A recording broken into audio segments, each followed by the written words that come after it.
একটা এমপিকে পাঠানো হয়েছে ওখানে গিয়ে পার্লামেন্টে গিয়ে টিকটক ভিডিও করার জন্য নয়। এমপিকে পার্লামেন্টে পাঠানো হয়েছে মোদিজি, অমিত শাহজি, রাহুলজির সাথে সেলফি তুলে পোস্ট করার জন্য নয়। তাকে পার্লামেন্টে পাঠানো হয়েছে যে ইছামতি নদীর যে বাঁধটা দুর্বল হয়ে যাচ্ছে, মাটির যে বাঁধটা আছে তার পরিবর্তে কংক্রিটের বাঁধ নির্মাণের জন্য ভারত সরকারের কানে আওয়াজটা ঢুকিয়ে দেওয়া। তার পরিবর্তে কি করছে? টিকটক ভিডিওতে মজে আছে। তাকে পার্লামেন্টে পাঠানো হয়েছে। এই টেন্ডার অঞ্চলের কথা বলছি, এই পানিতর অঞ্চলের কথা বলছি। এখানকার স্বাস্থ্য ব্যবস্থা, শিক্ষা ব্যবস্থা তলানিতে চলে যাচ্ছে। এখানকার যুব সমাজকে ধ্বংস করে দেওয়ার জন্য পাড়াতে পাড়াতে লিগাল ইলিগাল মদের দোকান খুলছে। আমাদের আখতার রহমান বিশ্বাস পার্লামেন্টে গিয়ে ইটানগার মানুষের জন্য, বসিরহাটের মানুষের জন্য স্বাস্থ্য আন্দোলনের কথা বলবে, স্বাস্থ্য কেন্দ্রের মান উন্নয়নের কথা বলবে, শিক্ষা কেন্দ্রের মান উন্নয়নের কথা বলবে, নতুন শিক্ষা প্রতিষ্ঠান গড়ার কথা বলবে। যে সমস্ত শিক্ষা প্রতিষ্ঠানগুলো আছে সেখানে শিক্ষক নাই ছাত্র বেশি, শিক্ষক ছাত্রের রেশিও মেনটেনের কথা বলবে। সেখানে গিয়ে এই যে যুব সমাজকে ধ্বংস করে দেওয়ার জন্য যেভাবে এই জুয়া চলছে, যে জুয়া থেকে তৃণমূলের বন্ধুরাও কিছু কাটমানি খাচ্ছে, সেগুলো বন্ধ করে যুব সমাজ যাতে আগামী দিনে বসিরহাটকে এগিয়ে নিয়ে যেতে পারে, বাংলাকে এগিয়ে নিয়ে যেতে পারে, দেশকে এগিয়ে নিয়ে যেতে পারে, তার বলিষ্ঠ কণ্ঠে সওয়াল করবে। ভাইজান ভাইজান ভাইজান চাপাত, গরিবের সাথে নওশাদ সিদ্দিকী ভাইজান চাপাত, যুব সমাজের আইকন নওশাদ ভাই চাপাত, আইএসএফ চাপাত। এবার আপনাদের সামনে বক্তব্য দিচ্ছেন আমাদের প্রাণপ্রিয় ছোট ভাইজান।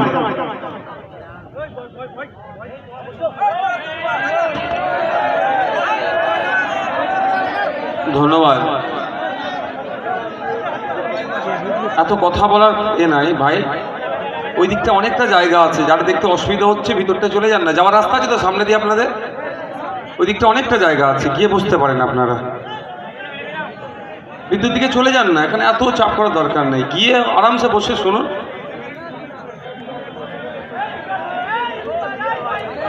আপনারা যারা এসে উপস্থিত হয়েছেন, অনেকে শাসকের ভয়ে, শাসকের অত্যাচারের ভয়ে, হুমকির ভয়ে অনেকে হয়তো এখানে এসে উপস্থিত হতে পারেননি, কিন্তু চায়ের দোকানে বসে, কোনো দোকানে বসে আমাদের মাইকের আওয়াজ শুনতে পাচ্ছেন। প্রত্যেককে আমি বলবো, আমরা স্বল্প কয়েকটা কথা বলবো এখানে। দীর্ঘক্ষণ ধরে আমাদের ইন্ডিয়ান সেকুলার ফ্রন্টের পক্ষ থেকে আখতার রহমান বিশ্বাসের সমর্থনে এই ইটেন্ডা পানিতর অঞ্চলে এই এলাকার মানুষের কাছে এসে আমরা ভোট চাইতে এসেছি। দীর্ঘক্ষণ আপনারা বক্তব্য শুনেছেন, আমাদের একাধিক বক্তারা একাধিক বক্তব্য দিয়েছেন। মূল লক্ষ্যটা এটাই তাদের যে আগামী জুন মাসের 1 তারিখে সকাল সকাল খামচিহ্নে ভোট দিয়ে আখতার রহমান বিশ্বাসকে পার্লামেন্টে পাঠানো, পার্লামেন্টে পাঠানোর পরে তার কি কাজ আছে বা একটা এমপির কি কাজ, সেইটা আপনাদের কাছে আমি একটু শেয়ার করতে চাই। আপনারা শুনবেন? কারা শুনবেন? শুনতে চাইছেন হাত তুলুন তো। আপনাদের একটু জানা দরকার একটা এমপির কাজটা কি। দুঃখের বিষয়, এই ভাই যারা গাছে উঠেছে সাবধানে থাকবে, গাছে না কিসের চালে উঠেছে সাবধানে থাকবে ভাই। এই টয়লেটের ছাদে দেখে হচ্ছে, দেখো ভালোবাসতে যে যান ভাইজান জিন্দাবাদ বলে নিচে ঝাম্বে দিও না, বিপদ হয়ে যাবে। তো আগে জানতে হবে আমাদেরকে, আমরা এই বসিরহাট লোকসভার প্রায় 16 লক্ষের অধিক ভোটার। আমাদের চাওয়া পাওয়া, অভাব অভিযোগ আমরা দেশের আইনসভাতে কিভাবে পাঠাবো।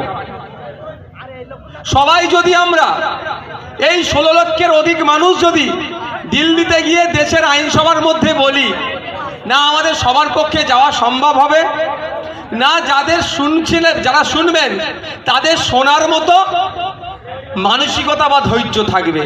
সেই জন্যই ভোটিং সিস্টেম। আমরা আমাদের জনপ্রতিনিধিকে দেশের আইনসভায় পাঠাবো।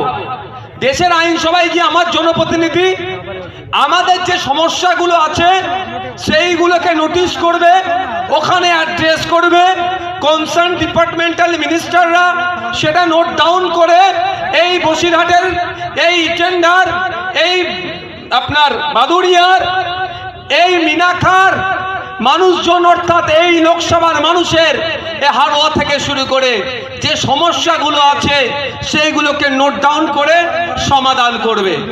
এটা হচ্ছে সিস্টেম। দেশের 140 কোটির অধিক মানুষ আছে, সবাইয়ের সমস্যা যদি কেউ শুনতে চায় তাহলে কত বছর লাগবে আর মুখে বলা যাবে না।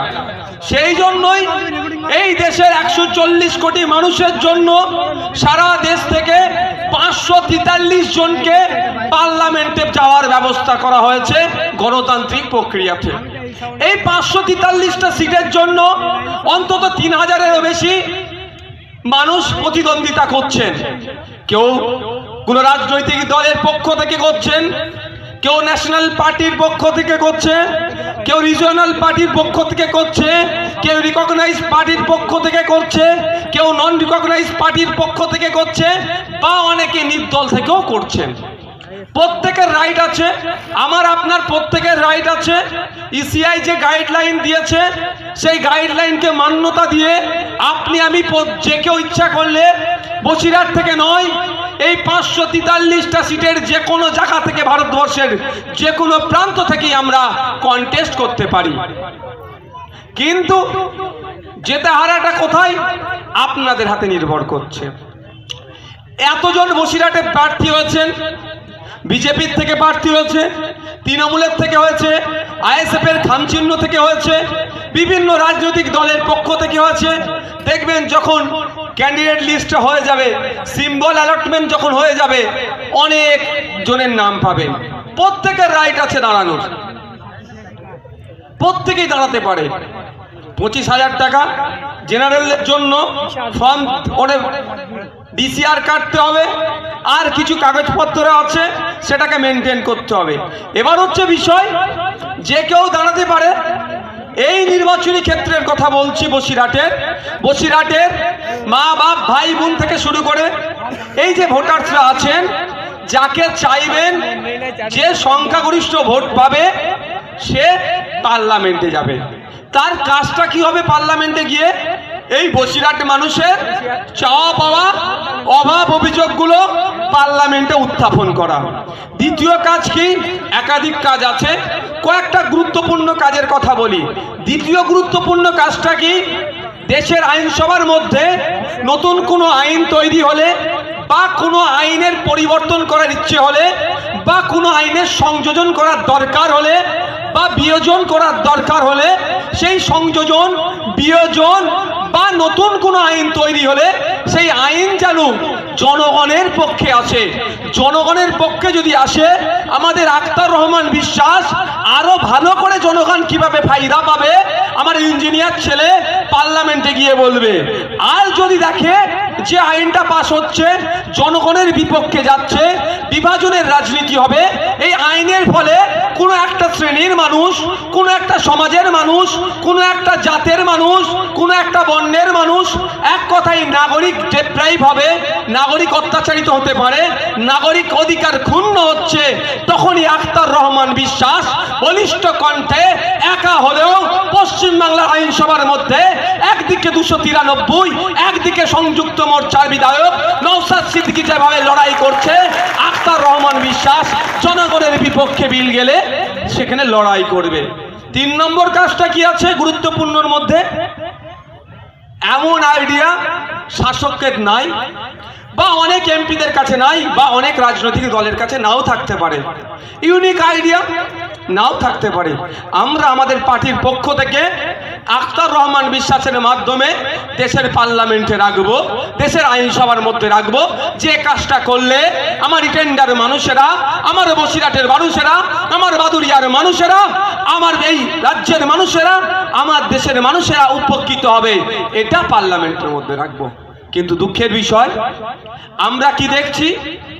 আমরা যাদেরকে ভোটে জিতে পার্লামেন্টে পাঠালাম তাদের অধিকাংশের কথাই বলছি, এখন তো লেটেস্ট সময় এসেছে টিকটক ভিডিও। সেলফি আর টিকটক ভিডিও এখন হচ্ছে ফ্যাশন। আপনি যদি টিকটক ভিডিও না করতে পারেন, আপনি যদি একটা সেলফি না পোস্ট করতে পারেন, আপনি নাকি সামাজিক নয়, সোশ্যাল স্ট্যাটাস আপনার নাকি ডাউনে চলছে। তো ওই কাজের তো নয়। একটা এমপিকে পাঠানো হয়েছে ওখানে গিয়ে, পার্লামেন্টে গিয়ে টিকটক ভিডিও করার জন্য নয়। এমপিকে পার্লামেন্টে পাঠানো হয়েছে মোদিজি, অমিত শাহজি, রাহুলজির সাথে সেলফি তুলে পোস্ট করার জন্য নয়। তাকে পার্লামেন্টে পাঠানো হয়েছে যে ইছামতির নদীর যে বাঁধটা দুর্বল হয়ে যাচ্ছে, মাটির যে বাঁধটা আছে তার পরিবর্তে কংক্রিটের বাঁধ নির্মাণের জন্য ভারত সরকারের কানে আওয়াজটা ঢুকিয়ে দেওয়া। তার পরিবর্তে কি করছে? তার পরিবর্তে কি করছে? টিকটক ভিডিওতে মজে আছে। তাকে পার্লামেন্টে পাঠানো হয়েছে। এই টেন্ডার অঞ্চলের কথা বলছি, এই পানিতর অঞ্চলের কথা বলছি। এখানকার স্বাস্থ্য ব্যবস্থা, শিক্ষা ব্যবস্থা তলানিতে চলে যাচ্ছে। এখানকার যুব সমাজকে ধ্বংস করে দেওয়ার জন্য পাড়াতে পাড়াতে লিগাল ইলিগাল মদের দোকান খুলছে। আমাদের আক্তার রহমান বিশ্বাস পার্লামেন্টে গিয়ে এখানকার মানুষের জন্য, বসিরহাটের মানুষের জন্য স্বাস্থ্য আন্দোলনের কথা বলবে, স্বাস্থ্য কেন্দ্রের মান উন্নয়নের কথা বলবে, শিক্ষা কেন্দ্রের মান উন্নয়নের কথা বলবে, নতুন শিক্ষা প্রতিষ্ঠান গড়ার কথা বলবে। যে সমস্ত শিক্ষা প্রতিষ্ঠানগুলো আছে সেখানে শিক্ষক নাই, ছাত্র বেশি, শিক্ষক ছাত্রের রেশিও মেনটেনের কথা বলবে। সেখানে গিয়ে এই যে যুব সমাজকে ধ্বংস করে দেওয়ার জন্য যেভাবে জুয়া চলছে, যে জুয়া থেকে তৃণমূলের বন্ধুরাও কিছু কাটমানি খাচ্ছে, সেগুলো বন্ধ করে যুব সমাজ যাতে আগামী দিনে বসিরহাটকে এগিয়ে নিয়ে যেতে পারে, বাংলাকে এগিয়ে নিয়ে যেতে পারে, দেশকে এগিয়ে নিয়ে যেতে পারে, তার বলিষ্ঠ কণ্ঠে সওয়াল করবে। আপনারা যদি সুযোগ দেন। जियो इश्क में नबी के, जियो इश्क में नबी के, जियो इश्क में नबी के, जियो इश्क में